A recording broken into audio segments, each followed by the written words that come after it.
पीला गमछा है रे, हाय पीला गमछा है ना, पीला गमछा है ना।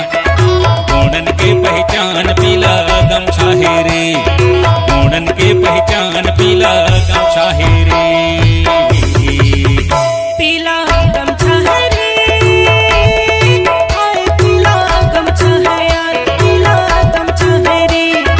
गोंडन की पहचान पीला गमछा है रे, गोंडन की पहचान पीला गमछा है रे।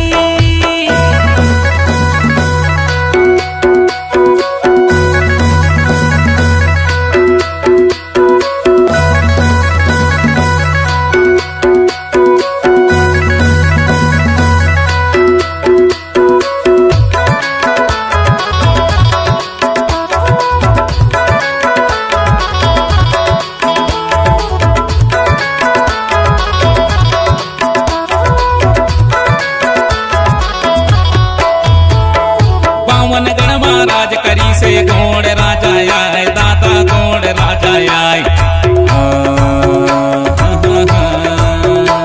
अरे बावन गण महाराज करी से गोंड राजा आए, दादा गोंड राजा आए।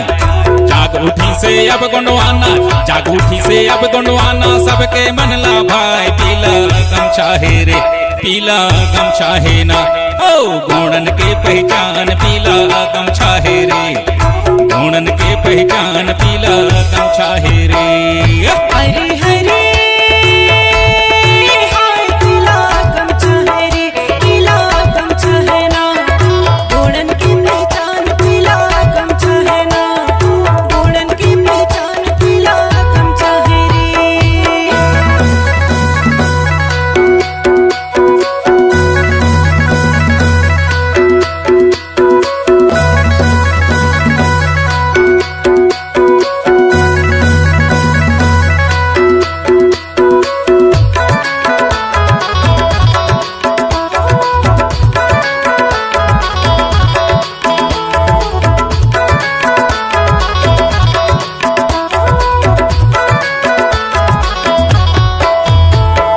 पीला महल सपने हैं गोंडन के जुआए, दादा गोंडन के जुआए।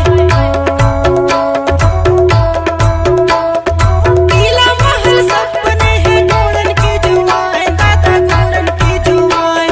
सतमा चले हैं आज गोंडवाना, सतमा चले हैं आज गोंडवाना, कौन किसी का चलाए पीला गमछा मारे, पीला गमछा मारे।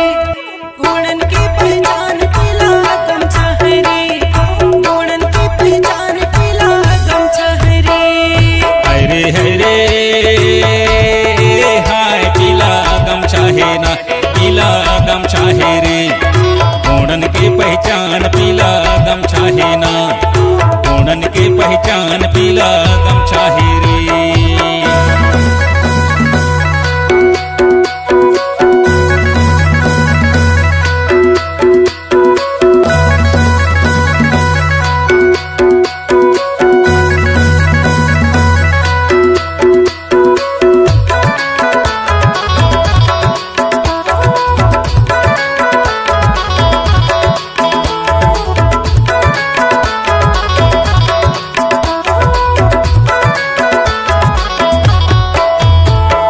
हीरा दादा खोज के लानी से हमर गोंडेवाना लागा, हमर गोंडेवाना।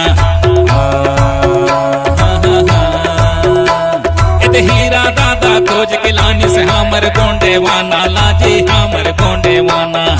कानू रंगीला गाथे गाना, बसंती रंगीली गाथे गाना, समझाए ला जाना पीला गमछा है यार, पीला गमछा है ना। ओ गोंडन के पहचान पीला गमछा है रे, गोंडन के पहचान पीला गमछा है रे। हरे हरे